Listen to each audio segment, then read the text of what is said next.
গলা ভেঙে গেছে গলা। বাংলাদেশে আসার পর থেকে গলা ভেঙে গেছে গলা। কথা মুখ দিয়ে বের হচ্ছে না, বুঝতে পারছেন? মানে কথা মুখ দিয়ে বের হচ্ছে না। আর কত বলবো তোমাদের সাথে। আর আমি বাংলাদেশে আসার পর থেকে অন্যরকম হয়ে গেছে। মানে আমি প্লেন থেকে নামার পর থেকে আমার কানে কি যে সমস্যা, এই সমস্যা প্লেন থেকে নামার পর থেকে আর গলাটা ভেঙে গেছে। আমি কিছুতেই কথা বলতে পারছি না, ওর মুখ থেকে একদম কথা বলতে হচ্ছে না, বুঝতে পারছেন? মানে বাংলাদেশে আসার পর থেকেই আমি অন্যরকম বদলে গেছি।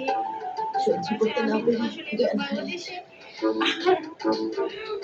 আমার আয়নার দিকে আমার চেহারাটা দেখছি, আমার ফেসটা দেখছি আমি আয়নার দিকে। আর এই ছুরিটা বাংলাদেশে আসার পর থেকে আসো বাংলার প্রায় 800 টাকা দিয়ে 7-8 কেজি ছুরি, 800 টাকা কিনলাম শখের জিনিস। আর এই শাড়িটা কিনলাম আমি নিজেই বাংলাদেশে আসার পর। মানে বুঝতে পারছো? তুমি চুপ থাকো, দেখছো না আমরা তোমার জন্য কত কি করছি। এসব বন্ধ করো, আমাকে দেখা। তুমি ঠিক আছো তো? আমি একদমই ঠিক নেই, আমার মাথা ফুলে গেছে। স্বাভাবিক, এবার সত্যি জ্ঞান হারিয়েছিলে। দেখি খুব ব্যথা করছে।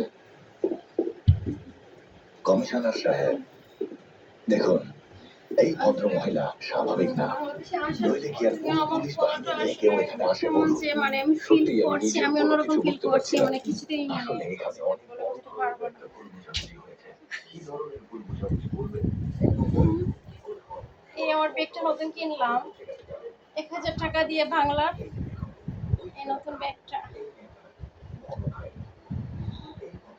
বুঝতে পারছেন?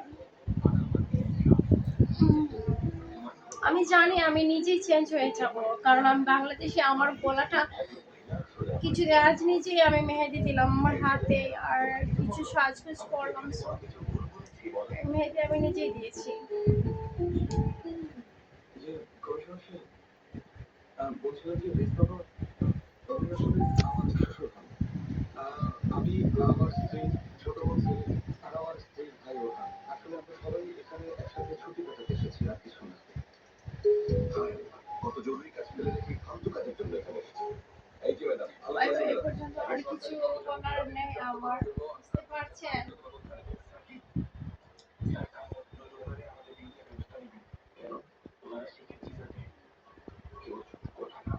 বলার নেই কিছু, আর কি করব। আচ্ছা আমরা আসি, ঠিক আছে। চলো এখন। চলো বাবা, চলো সেলিম, চলো আমরা ওই জলদি চলো। বাচ্চারা কেমন কেন করছো? বাবা, আমি আমাদের সামনে থাকতে পারছি না, চলো যাই। কেউ কোথাও যাবে না। বৌমা জামাইকে আমি এখন কোথাও যেতে দেবো না। আরে শেফালিকে মত প্লিজ আপনারা শান্ত হন, প্লিজ বাবা, যথেষ্ট হয়েছে, এমনি আর বাড়াবাড়ি করবো না।